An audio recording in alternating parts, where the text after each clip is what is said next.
All right, week 10 of the NFL season already has some teams basically in do-or-die situations, especially if they want to make the playoffs. So in today's video, I'll get into the teams with the most at stake, as well as some of the biggest injuries and storylines from around the league, but not before I get into the wild outcome of Thursday Night Football right after.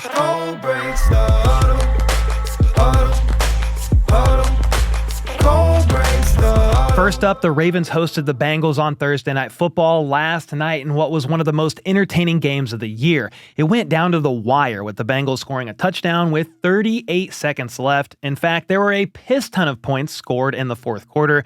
It was insane, but the Bengals opted to go for two rather than taking the extra point and tying the game at 35 apiece. And whether you agree or disagree with this call, Zach Taylor said it was 100% the right call to make. I mean, you just watched the Bucs last week against the Chiefs. They tied things up rather than opting to go for two. Patrick Mahomes and company won the coin toss, and the Bucs never even got to see the field in overtime. So why not risk going for it all on a 2-point conversion when you were already at the 2-yard line? Anyway, on that play, instead of targeting Jamar Chase, who had 11 catches for 264 yards and 3 touchdowns, yeah, you heard that right, Burrow chose to target tight end Tanner Hudson, who was being smothered by the Ravens defensive back. He, of course, didn't make the catch, and after Baltimore recovered the onside kick, that was all she wrote. Ravens won 35-34. However, it looks like the Ravens got away with a couple of penalties here on that 2-point conversion. There was a potential holding call that could have been flagged, and then Joe Burrow was hit right in the face mask as he threw the ball. I feel like that's about as clear of a penalty as you can get, sort of similar to the missed face mask against Sam Darnold a couple weeks ago, but unlike that game, the Bengals would have had a decent chance at winning had that been called. I'm not saying they definitely would have won, but the ball would have been placed at the 1-yard line, and they could have either tried punching it in or throwing the ball once again. To be clear though, even if they made the 2-point conversion, they would have then had to stop Lamar Jackson and company from driving down the field with 38 seconds to go and 1 timeout, and then kicking a field goal. I'm not sure they would have, considering since he basically had 0 success of doing that in the second half.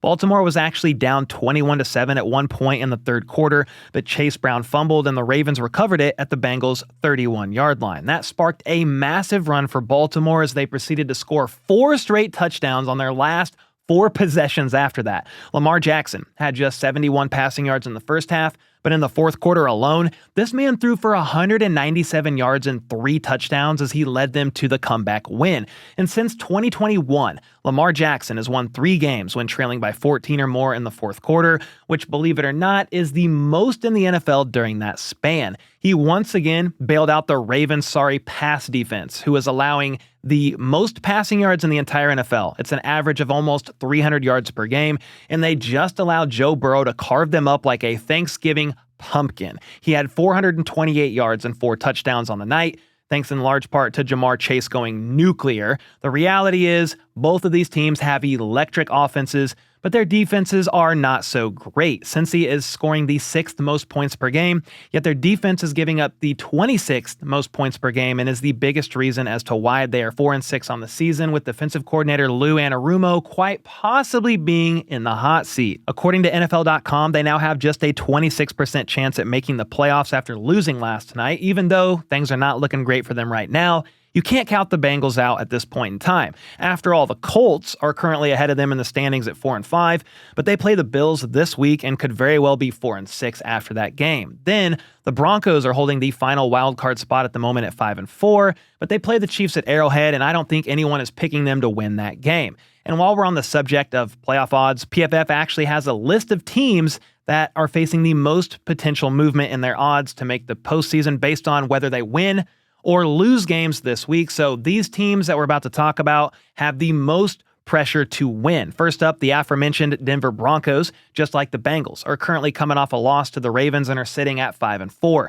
They have a tough divisional game this week at KC in which they are 7.5-point underdogs. And according to PFF, if by some miracle they beat the Chiefs, their odds to make the playoffs jump to 72%. On the other hand, if they lose, they'll drop to a 5-5 record and will have a 42% chance at making the playoffs. I do think it might be closer between them and the Bengals than the odds suggest, They actually play each other in Week 17, and I'm expecting that to be a pivotal game toward playoff seeding. Then the Bucs have been free-falling after starting 4-2. They've now lost 3 straight games and will be without Chris Godwin for the rest of the season with the ankle, and Mike Evans with the hamstring until at least Week 12. Baker Mayfield is also questionable for Sunday with a toe injury. I'm sure he plays, or I'm fairly positive he plays, but if he doesn't, I really cannot see them beating the 49ers, who are looking at having Christian McCaffrey make his season debut. If they manage to beat the Niners, though, Tampa will be back at 500 on the year and will have a 54% chance at making the postseason. But should they lose, those odds would fall to just 23%, as they would be 4-6. Lord Flacco and the Colts have pretty similar odds as the Bucs. They'd rise to 54% with the win and drop to 24% with the loss. They play the Bills and the Lions in 2 of their next 3 games, but if they can survive that, then their schedule definitely lightens up down the stretch as they play the Patriots, Broncos, Titans, Giants, and Jags in their last 5 games. The Cardinals have a very narrow lead in the NFC West at the moment, and they have a chance to build on it this Sunday against the Jets. If they get the dub, their odds to make the playoffs will be 54%, which honestly does seem low for a team that would be 6-4. But again, that division is incredibly close right now. If they lose,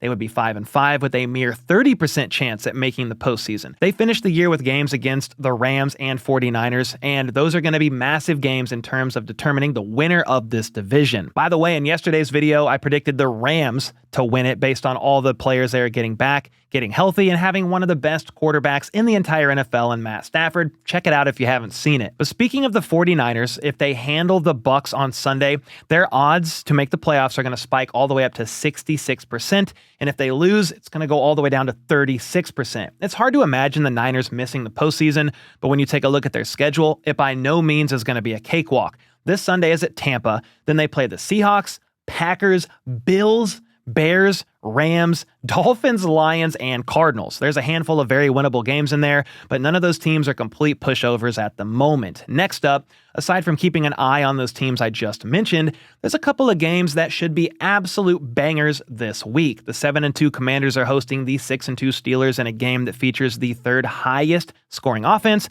and the 2nd-ranked scoring defense. Both of those teams are rolling and each made splashes at the trade deadline. Washington made the biggest deal of the deadline, trading for former Saints cornerback Marshawn Lattimore. However, he hasn't practiced all week as he's been dealing with a hamstring injury that he re-aggravated in Week 8, and it was announced today that he will in fact be out for this showdown against the Steelers. Mike Williams and Preston Smith will be making their debut for the Steelers though, and I am definitely intrigued to see what kind of an impact Mike Williams can make for their offense. It's going to take some time, but he's going to see some playing time, and these Steelers have already looked much more dynamic on offense with Russell Wilson under center.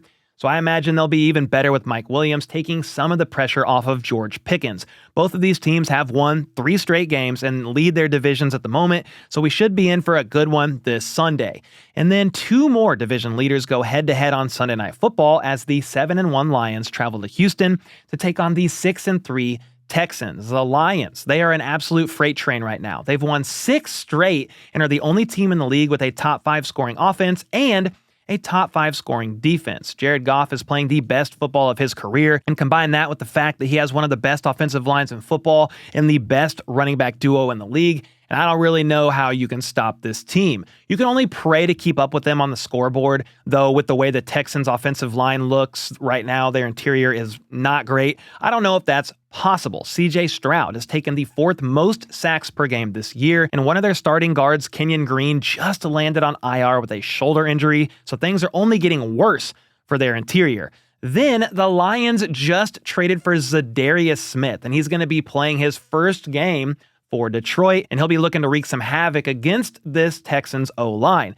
And while CJ Stroud has definitely been struggling as of late, he should be getting some much-needed help here soon. Nico Collins was designated to return to practice today, and he was spotted out there as his 21-day window is now opened up. It seems like a long shot for him to play this Sunday night, though, considering he's missed the last 4 games.